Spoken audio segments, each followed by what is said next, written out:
Hola amigos, ¿cómo están? Soy Mayra Gracida Lome, coreógrafa y directora de la compañía de danza Adal Zona de Movimiento. Es un gran placer para mí saludarlos. Hoy vamos a ver una coreógrafa bailarina de mis favoritas porque es quien sentó las bases de una de las técnicas de danza que más disfruto y que es en la que más mi cuerpo se identifica para hacer una clase de técnica. Hoy vamos a conocer a la gran Doris Humphrey. Doris Humphrey nació en Oak Park, Illinois, el 17 de octubre de 1895 y murió el 29 de diciembre de 1958.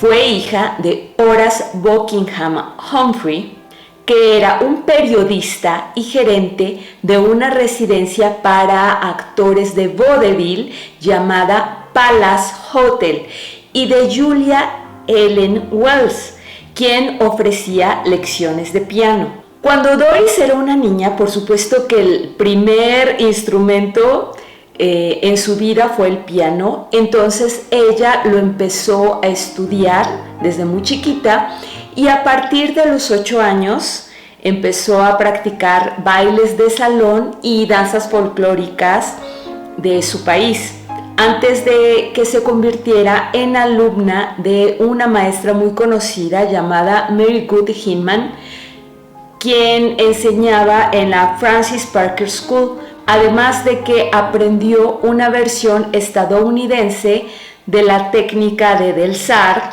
y también la euritmia de Dalcroze. Ella era una bailarina muy talentosa y cuando tenía alrededor de 15 años empezó a tener alumnos a los que enseñaba técnica clásica y danza interpretativa a niños. Durante los siguientes años viajó a Santa Fe con un grupo de variedades y ofrecían presentaciones de danza a trabajadores del ferrocarril. Cuando terminó la gira y volvió a su casa, empezó su propio estudio y su mamá se convirtió en su acompañante y en su manager. Pero muy pronto el pequeño pueblo donde ella vivía se le hizo muy pequeño y entonces decide mudarse a California y entró a la legendaria escuela llamada Denisham en 1917. Se convirtió muy pronto en una de las alumnas favoritas de Ruth Saint-Denis y también muy pronto se encontró enseñando en la escuela, además de que se convirtió en parte de la compañía. Recordemos que Martha Graham también estudió en esta escuela y aunque eran compañeras, nunca se volvieron amigas. A pesar de eso, Doris Humphrey conoció a personas que siempre estarían cercanas a su vida, como lo fue Pauline Lawrence, quien se convertiría en una consejera crucial y en la diseñadora de vestuario de la que después sería su propia compañía de danza, y conoció a Charles Bateman, su pareja de danza y coreografía durante los años 20 y 30, y quien después se convertiría en su marido.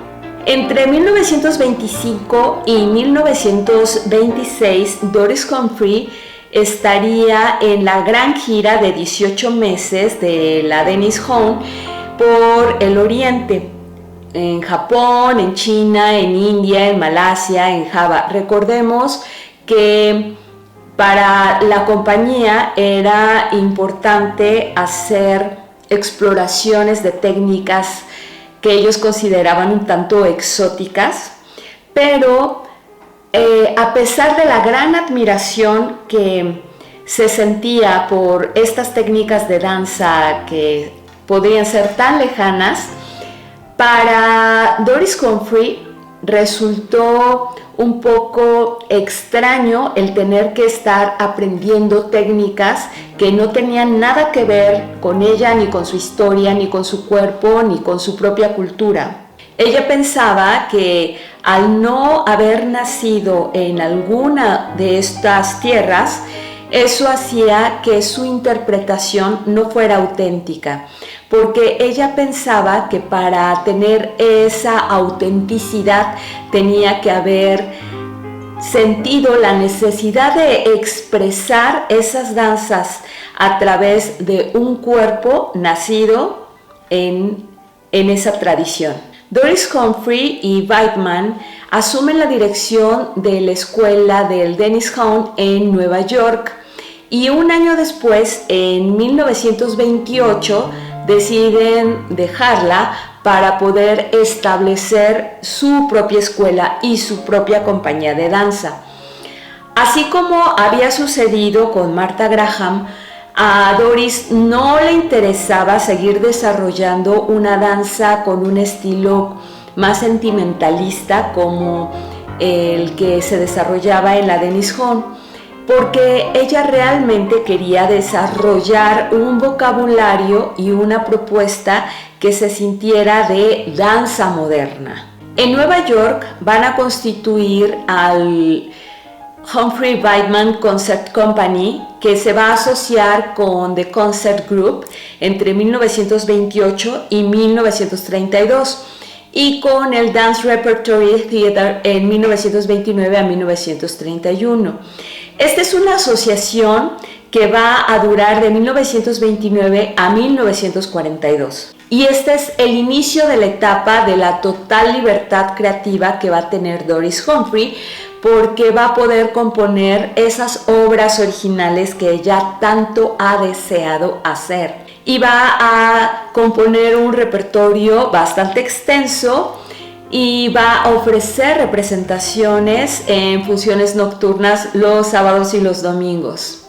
Al romper con Dennis Home por el deseo de expresar a su propio pueblo y su propio tiempo, va a escribir: la nueva danza de acción debe nacer de un pueblo que ha debido domar un continente, abrir millares de caminos a través de bosques y llanuras, conquistar montañas, construir torres de acero y de vidrio. La danza norteamericana es el fruto de este nuevo mundo, de esta nueva vida, de este nuevo vigor. Así como Isadora Duncan y Martha Graham, Doris Humphrey también estaba interesada en la importancia fundamental de la tensión y la relajación del cuerpo y su utilización como fundamento de su propio sistema de principio de movimiento. Como resultado, su vocabulario se basa en la noción de que todos los patrones de movimiento caen en tres divisiones: oposición, sucesión y unísono. Y todas esas características del movimiento caen en tres divisiones: acento, flujo sostenido y descanso. Doris codifica todo su conocimiento en un sistema que se puede leer en su libro El arte de hacer danzas de 1958. Este libro es fundamental para todos los que hemos estudiado coreografía. Alrededor de 1931, la compañía de Humphrey y Weidman, así como su escuela y su estudio, se encontraban firmemente establecidas en Nueva York. Para Doris Humphrey, las raíces de esta idea de la caída y recuperación se encontraba la idea del filósofo Nietzsche acerca de la psique humana y su escisión entre lo apolíneo y lo dionisíaco. Es decir, en este enfrentamiento que existe entre estos dos dioses, Apolo y Dionisio. La danza, precisamente por crear un núcleo de vida más denso, nos da una más clara conciencia de esta tensión y de la inminencia de su ruptura. nos da un sentimiento más agudo de la vida y de su constante lucha, porque Apolo nos refiere a lo racional o lo intelectual y nuestro lado dionisiaco se refiere a lo caótico o emocional. Entonces, la verdadera esencia de la danza moderna que propone Doris Humphrey se encuentra en el movimiento que sucede en estos dos extremos, a los que ella llama el arco entre las dos muertes, dos puntos muertos, el final de la caída. Todo el espectro de la vida y de la danza se despliega en este arco. Para ella, todo movimiento es el principio de una caída que implica un movimiento antagónico para resistir y vencer dicha caída. El temprano entrenamiento en música que tuvo Doris Humphrey afectó, por supuesto, la manera en la que ella abordaba la composición coreográfica y la danza. Desde un inicio, su coreografía llamaba la atención por esta relación que existía entre la música y el movimiento, y ella hacía énfasis en las cualidades formales, como eran la estructura, el diseño y la dinámica. Tenemos ejemplos de danzas como los aires para la cuerda en sol de 1928 o las variaciones sobre un tema de Händel de 1931, donde ella le da una vida física a la partitura de Bach o de Brahms. Ella no intentaba contar historias o tampoco quería evocar una emoción específica. Ella estaba interesada puramente en las consideraciones estéticas. Su danza en estos tiempos era muy abstracta y quizás ella era una de las más modernas de la danza moderna de esa época. Doris Humphrey, al hacer sus composiciones, elaboraba mentalmente la construcción de la frase coreográfica. Para ella, la danza debe conservar su estructura propia. Y por lo tanto empieza a hacer experimentos con sus teorías acerca de volver a la danza en un estado de movimiento puro. La danza pura es lo que a ella le interesa.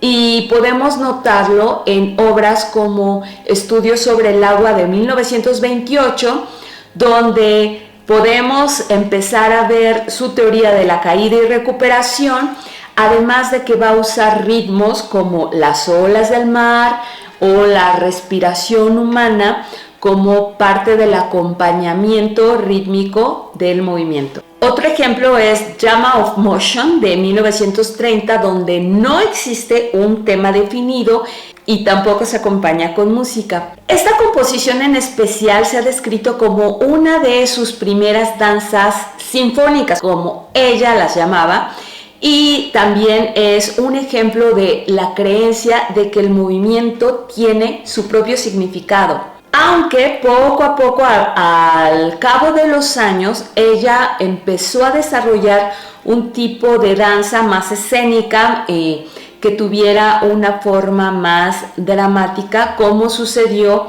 con su danza de 1931, que se llama La Danza de los Elegidos, que también es conocida como Los Cuáqueros. En esta obra agrega a la música tambores, acordeones y un discurso incoherente en el que trata de retratar el fervor religioso que llevaba al éxtasis de estas personas en particular. Su trilogía, conocida como Nueva Danza, que fue completada hasta 1936, pero que se interpretaba como una sola obra a pesar de haber sido compuesta en diversas partes, se le considera como una de sus piezas maestras, sobre todo porque en ella exploraba las relaciones humanas en esta forma de danza que, como ya les comenté, ella llamaba sinfónica.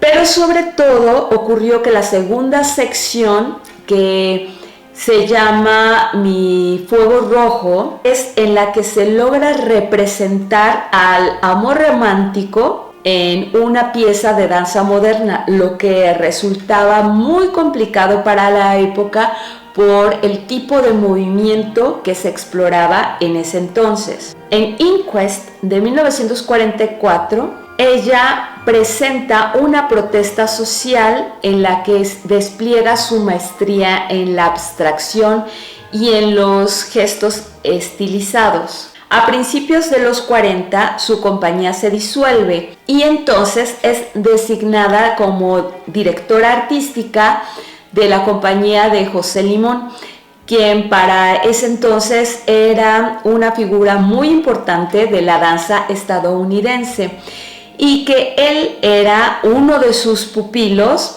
Había sido también miembro de la compañía que Doris encabezaba con su marido a principios de los años 30 y principios de los 40, y con él desarrolló la técnica conocida como Humphrey Limón, donde su teoría de la caída y la recuperación tendrían una gran relevancia hasta la fecha. En 1944, Doris Humphrey se tuvo que retirar de los escenarios porque sufría de artritis, pero no dejó de crear coreografías, como podemos ver en las que hizo para la compañía de José Limón, como por ejemplo el Lamento por Ignacio Sánchez Mejía del 46, Un día en la tierra del 47 y Conjuro Nocturno del 51. Como maestra fue una gran influencia para sus alumnos. Ella daba clases en su propia escuela y también dio clases en el Bennington College en Vermont, además de algunos talleres de verano y en la escuela de danza de Juilliard, además de que fundó la Juilliard Dance Theatre en 1955. Como la gran maestra que fue, y además de una creadora de innovación indiscutible, ella hizo esta codificación de la caída y la recuperación, además de que desarrolló un vocabulario basado en el ritmo, que es una parte importante de la tradición de la danza moderna hasta la actualidad. Además de que fue responsable del primer método de coreografía concreto articulado para los creadores de danza, como ya les había dicho, el libro de El arte de hacer danzas del 58. Para Doris Humphrey, la primera tarea del coreógrafo es nutrirse de la savia del mundo donde vive, penetrar en su cultura y lograr el ímpetu de su propia civilización. Ella se inspira en el diseño de las grandes ciudades, en el hierro, en las curvas, en las líneas, en lo recto de los ángulos, en el movimiento de las máquinas, y quiere tener ese vigor en su danza, pero sin reflejarlo pasivamente. Quiere estar de acuerdo a las formas de este vibrante siglo XX que se despliega ante ella. Para Doris Humphrey, el ritmo fundamental es el ritmo motor que se crea por la relación dinámica entre el cuerpo y el espacio. El primer movimiento es este impulso de resistir la fuerza de gravedad. El descubrimiento de Doris es unir la danza y su técnica a la ley de la vida, la tensión del hombre como arco extremo de un mundo que se le resiste. El movimiento no se detiene, ni en la danza ni en la vida. Y esta polaridad de la caída y la recuperación es para Humphrey la primera ley tanto de la danza como de la vida. El movimiento que utiliza el bailarín como resultado de un equilibrio, toda la técnica se va a reducir a dos actos: alejarse de una posición de equilibrio y volver a ella. Esta tensión es la condición del poder dramático de la danza. Son 4 las dimensiones esenciales de los movimientos sobre los cuales Doris Humphrey establece la práctica y la teoría de su composición coreográfica. Primero es la motivación, que es lo que lleva a hacer una composición coreográfica, esta necesidad de la creación. Segundo, el ritmo. Tercero, la dinámica. Y cuarto, el diseño. Para Humphrey es muy importante la dimensión del movimiento, que es el dinamismo, o sea, el cambio de intensidades, porque para ella tener diversas gamas de movimientos y de acentos en estos movimientos puede permitir comunicar adecuadamente las ideas que se pretenden decir. Para Doris Humphrey es importante que se componga la secuencia final antes de cualquiera de las otras partes, porque para ella el valor de una obra residía en el interés del final. Ella decía que eso representaba el 40% del éxito de la obra, por lo que construir la secuencia final antes de la totalidad de la obra era una especie de estímulo y de confianza para realizar lo que faltaba para llegar a ese final. Ella siempre recomendaba pararse con frecuencia en el curso de la composición para que el coreógrafo pudiera establecer una distancia y ver con nuevos ojos o con la cabeza fría lo que había logrado componer, porque nunca un coreógrafo debe de perder de vista el objetivo que quiere alcanzar. Jamás debe verse obligado a intelectualizar el movimiento para paliar la pobreza de concepción. Les agradezco muchísimo la atención. Espero que hayan disfrutado la biografía de esta gran coreógrafa y por favor díganme si les interesa que hagamos un video especial sobre su libro El arte de hacer danzas y me lo dejan aquí en los comentarios, por favor. Nos vemos muy pronto. Les envío un gran saludo.